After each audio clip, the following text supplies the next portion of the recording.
Remember on it was Metropolis where he made those zealots and some stalkers and then went for a push. Chrono boosting his gateways. Those might just be to get 3 sentries on the field. Oh no, but he's closing it in.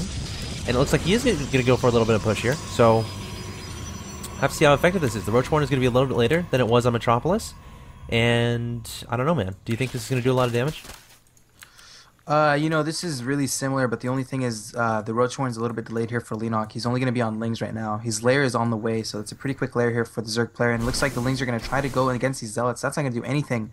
And he is moving across the map, man. He is moving as well with a probe, so he will be able to get a few proxy pylons down the road. There is one pylon being placed down here for Tails. He's going to go to work on the third, and this is what you need to do against Zergs. You need to deny that really, really quick third. Maybe even get a few drone kills, but 22 Lings on the way. That is a lot of Lings. It's all going to come down to the Warping. Yeah, it's all going to come down to the Warping, but that is plenty of Zealots. 9 Zealots to be exact. More Warpings being warped in, so he's going to warp in some Stalkers. Leenock kind of dancing around trying to buy as much time as possible, but that is a lot of Zealots. He doesn't want to engage this. Yeah, Leenock might be in a little bit of trouble right now. Well, he does have roaches on the way, so once those roaches get out, I do expect him to engage this and clean it up relatively easily. We'll have to see how good Tails Micro is going to be. Warping in some more Stalkers here, making a row behind this, continuing the pro production. So this is definitely not all in, but Leenock's roaches are just now popping out, so we'll have to see how cost efficient he can be with his units here. Yeah, it looks like Leenock going to try to engage yet again, trying to use the Lynx to surround the Stalkers. Beautiful unit control here by Leenock.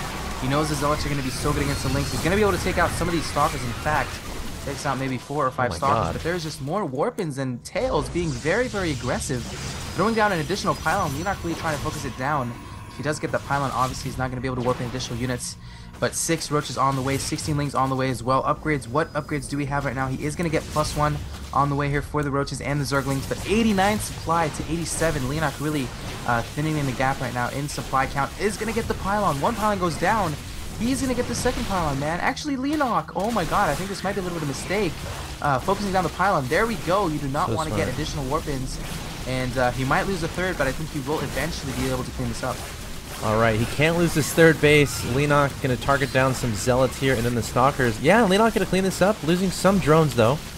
Let's see, he's down to 44 drones, so Tails really good in that regard. But was losing all of these units worth it? What do you think?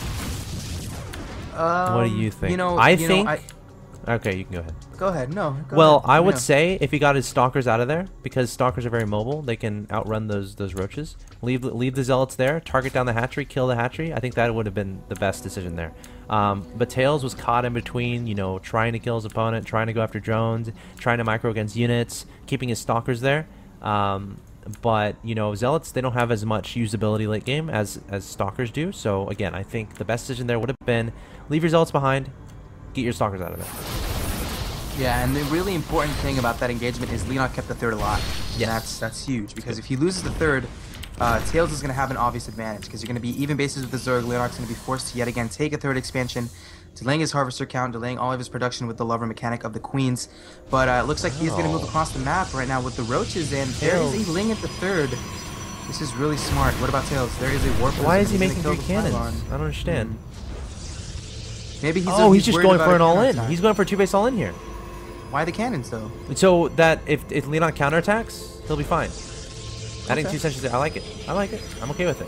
Well, look at the third, though. Leenock already has a Ling in position, so he knows that his opponent is not going to take a third. That's important. This is huge, because he knows he's only on 2 base. What can be coming? There is possibly...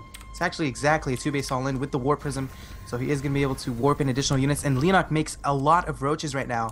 All Leenock has to do is defend this attack, and he will be ahead. Yeah, now, it all comes down to the positioning of the players. I wish he had tried to kill these rocks a lot earlier, Leenock. And now Leenock's gonna go for counterattack. Guess what? 3 cannons up there and 2 sentries. He's gonna be fine. So Leenock has to focus on defending this. You said it, man. If he defends this, he's gonna be fine. But look at all those sentries, man. And those Immortals warping in a bunch of Stalkers. This is gonna be such a huge push from Tails, and Leenock only on Ling Roach tech. This is gonna be terrifying. But we'll see if he can do it. Yeah, man. Does he have Burrow? Does he have Burrow? No. I don't know. No, oh, he does. He does have Burrow, so that is actually huge, Alex. He's pretty big. If he didn't have Burrow, he would not be able to regenerate the health on these Roaches. Does he have it? Oh my He's God. not using it.